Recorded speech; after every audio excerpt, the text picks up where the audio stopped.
பார்த்தாலே நாக்குல எச்சு ஊறுது. அழகா சுவையான பூண்டு பொடி. இங்க பாருங்க, இது வந்து தோசைக்கு, இட்லிக்கு, சாதத்துக்கு கூட நல்லெண்ணெய் ஊத்தி கூட நம்ம பிசைஞ்சு சாப்பிடலாம். சுவையா இருக்கும். உடல் ஆரோக்கியத்திற்கும் ரொம்ப நல்லது. கடலைப்பருப்பு, உளுந்து எல்லாம் சேர்த்திருக்கிறதுனால உடல் வலிமைக்கும் ரொம்ப நல்லது பூண்டு பொடி. பார்க்கவே அழகா இருக்குது பூண்டு பொடி. எப்படி பண்ணலாம் வாங்க பார்க்கலாம். பூண்டு பொடி செய்யறதுக்கு நம்ம அடுப்புல கடாய் வச்சுக்கலாம். கடாய் காஞ்சதும் எண்ணெய் ஊத்திக்கலாம். நான் இப்ப கடலை எண்ணெய் சேர்த்திருக்கேன்.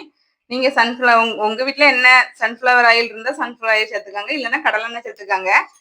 கடாயில எண்ணெய் ஊத்திக்கலாம். எண்ணெய் காஞ்சதும் நம்ம இடிச்சு வச்ச பூண்டை, நம்ம 4-5 பூண்டை எடுத்து இடிச்சு வச்சிருக்கோம். இந்த பூண்டை வந்து நம்ம எண்ணெயில சேர்த்துக்கலாம்.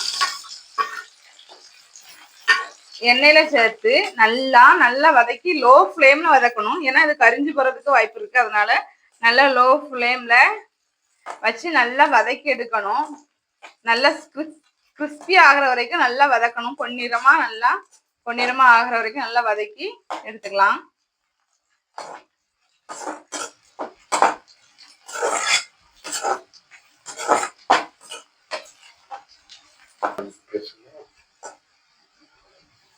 நல்லா இந்த அளவுக்கு நல்லா பொன்னிறமா வதங்கிடணும். பாருங்க, நல்ல பொன்னிறமா வதங்கிடுச்சு.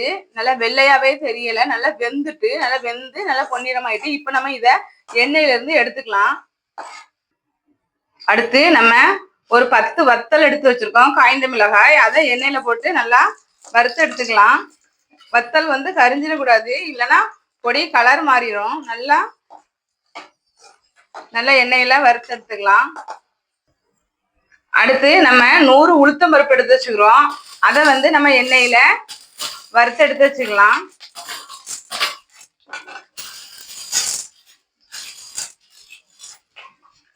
நல்லா பொன்னிறமா ஆகிற வரைக்கும் நல்லா வறுத்து எடுத்து வச்சுக்கலாம். உளுந்து நல்லா கலர் மாறி பொன்னிறமா வர வரைக்கும் நல்லா ஸ்லோ ஃப்ளேம்ல வச்சு வறுத்து எடுத்துக்காங்க எல்லாத்தையுமே. அப்பதான் வந்து கருகாது, வாசனையும் நல்லா டேஸ்டா இருக்கும். கலர் மாறுற வரைக்கும் நல்லா வறுத்து எடுத்துக்காங்க. இங்க பாருங்க, நல்லா பொன்னிறமா உளுந்து வந்து நல்லா வறுபட்டுட்டு, இங்க பாருங்க போட்டும்போது சத்தம் கேக்குது. நல்லா வறுபட்டுட்டு இப்ப நம்ம இத எண்ணெயில இருந்து எடுத்து வச்சுக்கலாம்.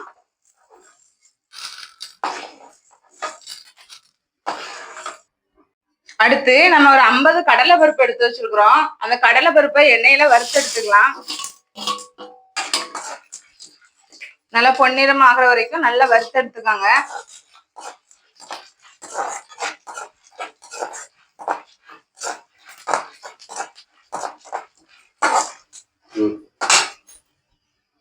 இப்போ கடலை பருப்பு நல்லா வறுபட்டுட்டு இப்போ இதை நம்ம தட்டுக்கு மாத்திக்கிடலாம்.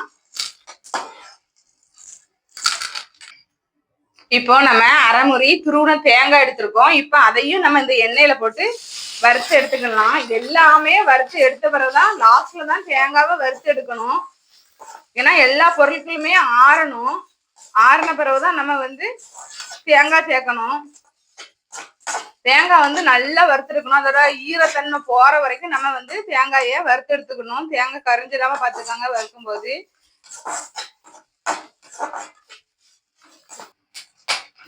நம்ம இப்போ இது கூட ஒரு சின்ன டேபிள் ஸ்பூன் சீரகம் சேர்த்துக்கலாம். 3 கருவேப்பிலை கொத்து சேர்த்துக்கலாம். இங்க பாருங்க 3 கருவேப்பிலை கொத்து இது கூட சேர்த்துக்கலாம். நிறைய சேர்க்கண்டாம். நம்ம 2 கருவேப்பிலை கொத்து கூட போதும் தான். 3 கருவேப்பிலை கொத்து சேர்த்துக்கலாம். சேர்த்து நல்லா வதக்கிக்கலாம். இங்க பாருங்க, தேங்காயில வந்து அந்த எண்ணெய் தன்மையும் இல்லை, அந்த இதுவும் இல்லை, நல்லா வறுபட்டுடுச்சு. இது கூட நம்ம கொஞ்சமா பெருங்காயத்தூள் சேர்த்துக்கலாம். பெருங்காயத்தூள் வந்து ரொம்ப நல்லது, அதையும் சேர்த்துக்காங்க. உடம்புக்கும் ரொம்ப நல்லது பெருங்காயம். கேஸ் பிரச்சனைக்கும் பெருங்காயம் வந்து ரொம்ப நல்லது. நம்ம பெருங்காயத்தூள் சேர்த்து நல்லா வதக்கிக்கிடலாம். நல்லா அந்த வாசனைகளுக்கு வந்து போற வரைக்கும். உங்ககிட்ட கட்டி பெருங்காயம் இருந்தாலும் அதை சேர்த்துக்கலாம். முதலே சேர்த்து வறுத்து ஆற வச்சுக்காங்க. இங்க பாருங்க, நல்லா சருகு போல அங்க பாருங்க நல்லா இதாயிடுச்சு. தேங்காய் நல்லா வறுத்தாச்சு. இப்போ நம்ம இந்த பொருள்கள்லாம் எடுத்து ஆற வச்சுதான் அரைக்கணும். நல்லா ஆறின பிறகுதான் நம்ம வந்து பூண்டு பொடி அரைக்கணும். ஆறட்டும், பார்ப்போம். இப்பங்க பாருங்க, எல்லாமே நல்லா ஆறிடுச்சு. பூண்டு பாருங்க நல்லா நச்சு பார்த்தா இந்த மாதிரி கிறிஸ்பியா வந்து நம்ம வறுத்துருக்கணும். அப்பந்தான் வந்து இங்க பாருங்க, இந்த அளவுக்கு நம்ம வறுத்தாதான் வந்து பூண்டு பொடி நல்லா இருக்கும். பார்த்தாலே உங்களுக்கு தெரியும். இப்ப வந்து நம்ம இதை மிக்சி ஜார்ல மாத்திக்கலாம். மாத்தி அரைச்சிக்கலாம். இங்க பாருங்க, ஃபர்ஸ்ட் வத்தல் போட்டுக்கலாம்.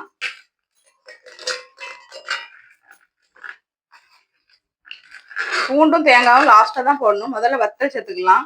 அப்புறம் கடலைப்பருப்பு, உளுந்தம்பருப்பு எல்லாம் வந்து நம்ம சேர்த்துக்கலாம். நம்ம முதல்ல வத்தல், கடலைப்பருப்பு, உளுந்தம்பருப்பு, உப்பு இதை சேர்த்து முதல்ல வந்து நம்ம அரைச்சிக்கலாம்.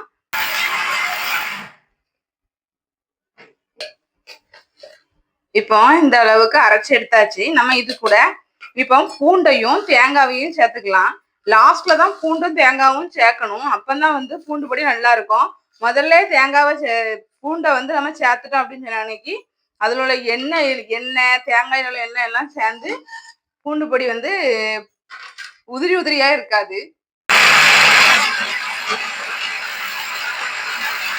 இந்த பூண்டு பொடி ரெசிபி உங்களுக்கு பிடிச்சிருந்துச்சுன்னா எங்க சேனலை லைக் பண்ணுங்க, ஷேர் பண்ணுங்க, சப்ஸ்கிரைப் பண்ணுங்க, கமெண்ட்ல எப்படி இருக்குன்னு சொல்லிட்டு போங்க. தேங்க்யூ.